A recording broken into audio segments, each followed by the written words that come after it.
চায়ের দোকানদার সেজে ছদ্মবেশে নিজের হবু বরকে পরীক্ষা করল কোটিপতির মেয়ে। অতঃপর যা হলো বিস্তারিত জানতে সম্পূর্ণ ভিডিওটিতে চোখ রাখুন। ভাই তুই কে? তুই আমাকে ভদ্রতা শেখাবি? তুই আমাকে ভদ্রতা শেখাবি? মিয়া চুপ করেন মিয়া। প্লিজ লাইটারটা দেন তো। তুমি এখানে কি ব্যাপার? আর তুমি সিগারেট খাচ্ছ? আমি সিগারেট খাচ্ছি এটা পরে, কিন্তু তুমি এখানে কেন? আর এভাবে পাবলিক প্লেসে বসে তুমি দোকানদারি করতেছো? এই দোকান কার? আরে তুমি এভাবে কেন কথা বলছো? যেহেতু আমি এখানে আছি তাহলে তো এটা আমারই দোকান, তাই না? আর তোমার কি লাগবে তুমি সেটা বলো। মানে কি? এটা তোমার দোকান মানে? তার মানে তুমি এতদিন আমার সাথে? আমি কি বলো? আমি কি? শোনো, এখানে কিন্তু লোকজন আছে, একদম কোনো বাজে কথা বলবে না। তুমি যে কাজে আসছো সেটা করে চলে যাও। চুপ, একদম চুপ, কোনো কথা বলবা না। লোকজন আছে তো কি হয়েছে? লোকজন থাকলে আমার কি? এইসব লোকজনেরও জানা দরকার তোমাদের মতো মেয়ের আসল চরিত্রটা। তোমরা ভিতরে একটা, বাইরে আর একটা। খুব না লেকচার দিছিলা তুমি? তোমার বাপের হ্যান আছে, ত্যান আছে, ব্যাংক আছে, ব্যালেন্স আছে, অট্টলিকা আছে, বাড়ি আছে, গাড়ি আছে। আজকে তো তোমার আমি আসল রূপটা দেখলাম। তুমি কি? দেখো রিপন, আমি বারবার বলতেছি এখানে সিনক্রেট করো না, লোকজন আছে। তুমি এখান থেকে যাও, আমি তোমার সাথে পরে কথা বলবো। যাও বলছি। চুপ! কি কথা বলবি তুই আমার সঙ্গে? পরে কি কথা বলবি? এরপরও কি তুই ভাবতেছিস আজকের এই সিন, আজকের এই দৃশ্য দেখার পর তোর সঙ্গে আমি যোগাযোগ করবো? তোর সঙ্গে কথা ভাই তুই কে? হ্যাঁ রিপন, কি করছিস তুমি? তোর এই মুখ দিয়ে আমার নাম উচ্চারণ করবি না। ছোট লোক কোথাকার, ঠকবাজ, জোচ্চোর, 2 নাম্বার তুই একটা। এই চুপ করো, একদম বাজে কথা বলবে না। আর তুমি ওনার গায়ে হাত তুললে কেন? হাত তুললে কেন বলো? কেন? তোর কি জ্বলতেছে? জ্বলতেছে তোর? নাকি এই লঙ্গিওয়ালার সাথেও তোর কোনো ইটিস পিটিস আছে? মিয়া চুপ করেন মিয়া, বেশি কথা বলেন। বেশি কথা বলে একদম মাথা মুতে গালাই দিব মিয়া। আরে আচ্ছা কি হইছে এখানে? আর এই লোকটাকে? হো, এবার আমি বুঝতে পেরেছি। এই রকম ছোট লোকদের সঙ্গেই তোর বসবাস, তাই না? এই ছেলে একদম ভদ্রভাবে কথা বলবেন। তুই আমাকে ভদ্রতা শেখাবি? তুই আমাকে ভদ্রতা শেখাবি? তোমার সমস্যা কি? রিপন, এই চুপ! তোর সঙ্গে আর কথা বাড়িয়ে লাভ নেই। কথা বলতে হবে তোর বাবার সঙ্গে। আগে একটা ফোন দিয়ে নি। ও, তাকে ফোন দিয়ে লাভ? তোর মতো ছোট লোকের বাবাও হবে একজন রিকশাওয়ালা, ছোট লোক, দিনমজুর, এর বেশি না। তোর বাবাকে বলে লাভ নেই। কথা বলতে হবে আমার বাবার সঙ্গে, যেন তোর মতো এই 2 পয়সা চাওয়ালার সঙ্গে আমার বিয়েটা ক্যান্সেল করে। কি জানিস তুই? কি জানিস তুই? কারোর সম্পর্কে না জেনে মন্তব্য করা ঠিক না।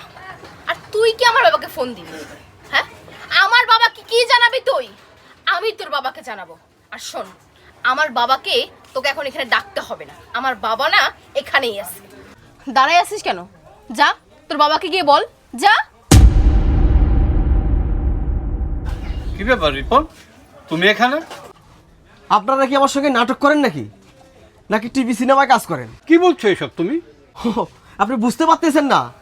মেয়ে হলো সাধারণ একটা চার দোকানি, আর তার বাপের ড্রেস আপ দেখছো? বাপ রে বাপ! না জানিস একজন ফার্স্ট ক্লাস অফিসার। এই ব্যবসা কতদিন থেকে করেন? এই মানুষ ঠকানি ব্যবসা কতদিন থেকে করেন আপনারা? ফালতু লোক কোথাকার! এই ছেলে, তুমি কি ভুলে গেছো আমি তোমার বাবার বন্ধু? আমি তোমার বাবার মতো? হ্যাঁ মিয়া, আপনি আমার বাবার কিসের বন্ধু হবেন? আপনার মতন একজন জোচ্চোর ছোট লোক আমার বাবার বন্ধু হতে পারে না। গরিব কোথাকার! বেয়াদবি করছো কেন তুমি? বাবা, তুমি ওকে বেয়াদব বলছো কেন? ও তো বেয়াদবের থেকেও বড়টা। ওর তো জন্মের ঠিক নেই, জন্মের সমস্যা। এই চুপ! মুখ সামলে কথা বলবা। তুমি চুপ, একদম কথা বলবো না। তোমার ভিতরে না পারিবারিক শিক্ষাটা নেই। যদি থাকতো তাহলে তুমি আজকে তোমার এই রূপটা দেখাইতে না আমাদেরকে, বুঝেছো? তুমি জানতে চাইছিলে না আমি এখানে কেন, আমি এখানে কি করি? আরে তুমি তো আমাকে বলারই সুযোগ দাওনি। তার আগেই তুমি তোমার অমানুষের রূপটা ধাপে ধাপে প্রমাণ করে দিয়েছো।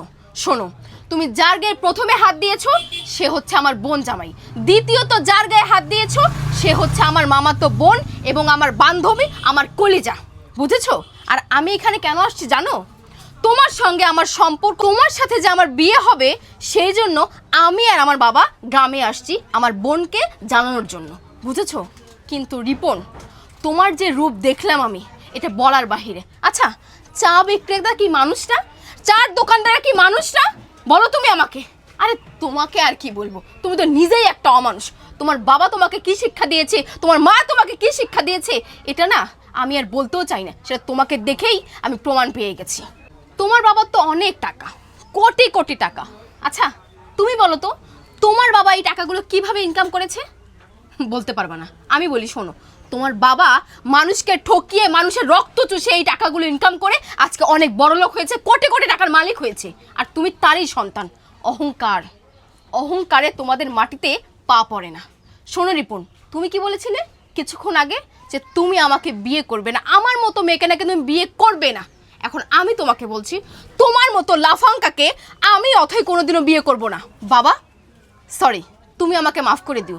আসলে না তোমার পছন্দের মানুষটা ভুল, আমি তাকে বিয়ে করতে পারবো না। অথই আরে একটা মিস্টেক হয়ে গেছে, এই জন্য কি বিয়ে ভাঙতে হয়? চুপ! বেয়াদব, ছোট লোক, অমানুষ। বিয়ে ভাঙতে হয়? তোর মতো মানুষকে আমি বিয়ে করব? সারা জীবনকে পস্তাবো, মানুষের সাথে মিশবো না, এটা করবো আমি? সরি বলতেছি তো, বাদ দাও না। সরি? আর সিনকেট করো না।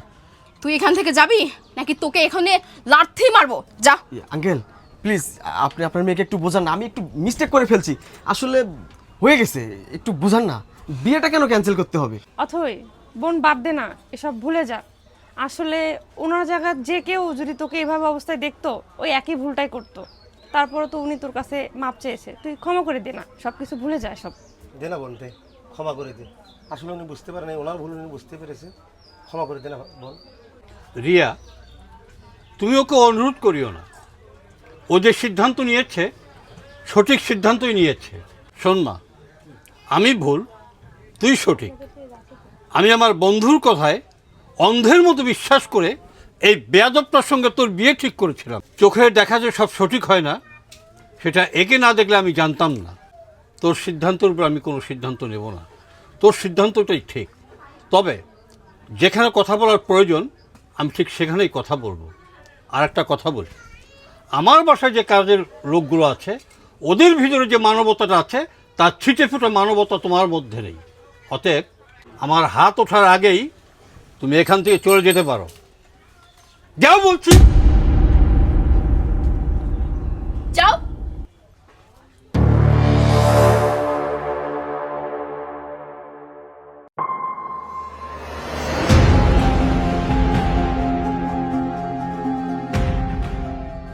বোন তুই এটা কি করলি? এতদিনের সম্পর্ক এভাবে নষ্ট করলি। আসলে এটা আমারই ভুল, তোকে এখানে বসানোটাই আমার ভুল হয়ে গেছে। তুই থাম তো।